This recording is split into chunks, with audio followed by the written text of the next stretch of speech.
أعوذ بالله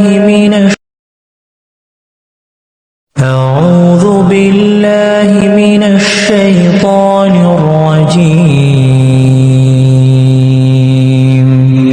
بسم الله الرحمن الرحيم. الحمد لله الذي خلق السماوات والأرض وجعل الظلمات والنور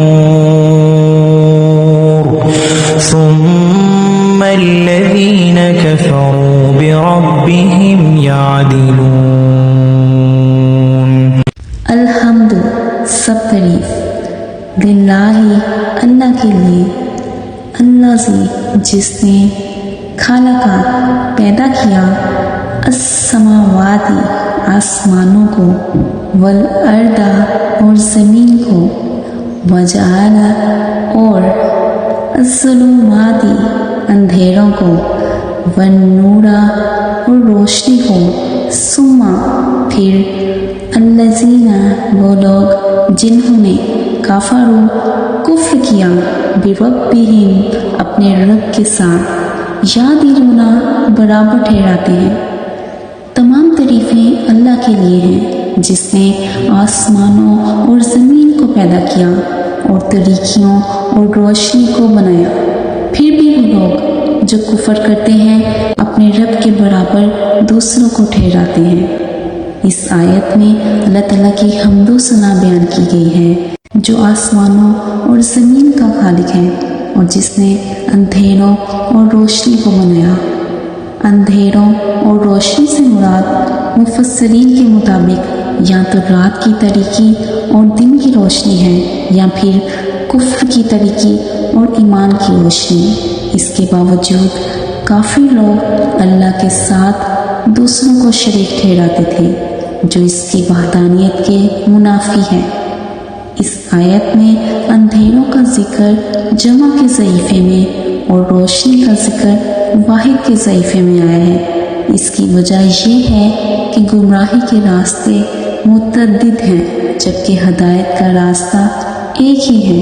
اس سے مراد یہ ہے کہ حق کا راستہ واحد ہے جبکہ باطل کے راستے بہت سے ہیں.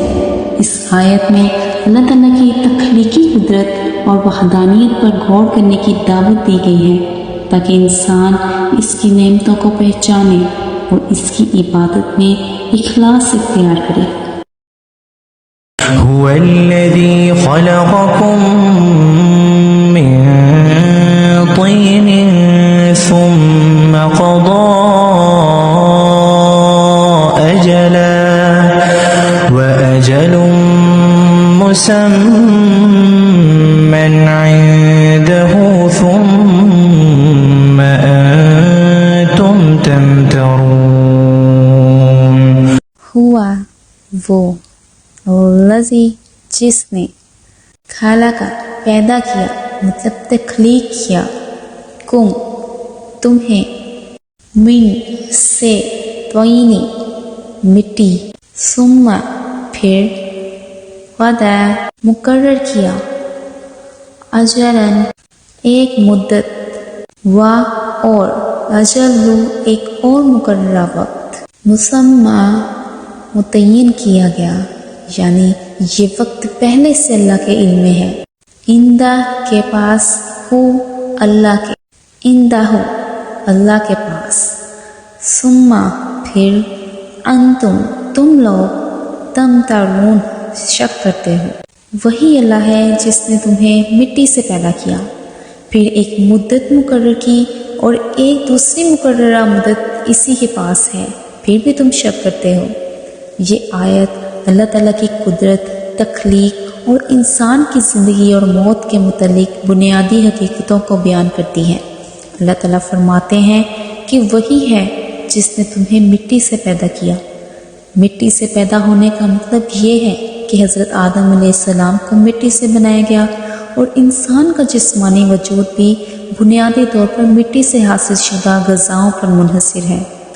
اس حقیقت کی طرف بھی اشارہ ہے کہ مرنے کے بعد انسان مٹی میں مل جاتا ہے. اللہ نے ہر انسان کے لیے دنیا میں زندگی گزارنے کی ایک مدت مقرر کر رکھی ہے جسے کوئی کم یا زیادہ نہیں کر سکتا۔ یہ موت کی مقررہ گھڑی ہے جو اللہ کے علم میں پہلے سے طے شدہ ہے۔ یہاں دو اجل مطلب دو مدتیں ذکر ہوئی ہیں، ایک انفرادی موت جو ہر انسان کے لیے مقرر ہے، دوسری قیامت کا وقت جو پوری دنیا کے لیے طے شدہ ہے اور صرف اللہ ہی کے علم میں ہے۔ باوجود اس حقیقت کے کہ اللہ نے تخلیق کی اور زندگی اور موت کے فیصلے کیے، پھر بھی لوگ شک کرتے ہیں، آخرت کا انکار کرتے ہیں اور اللہ کی قدرت پر سوال اٹھاتے ہیں۔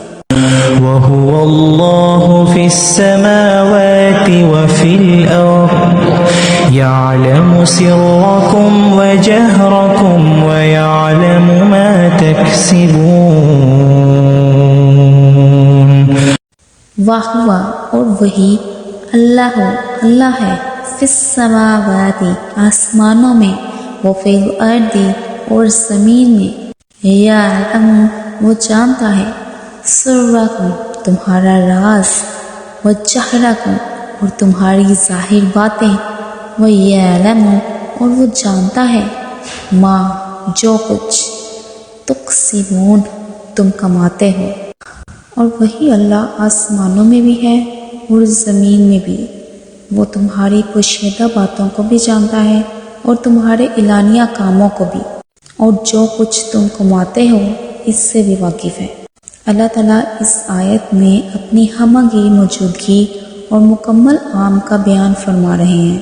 وہ آسمانوں اور زمین میں اپنی قدرت اور علم کے ساتھ موجود ہے اور ہر چیز پر حکمرانی کرتا ہے۔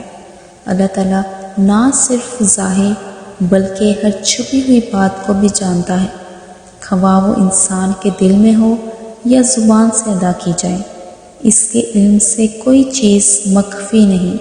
انسان جو بھی نیک یا بد عمل کرتا ہے وہ سب اللہ کے علم میں ہے، اور وہی قیامت کے دن ہر شخص کو اس کے اعمال کے مطابق جزا یا سزا دے گا۔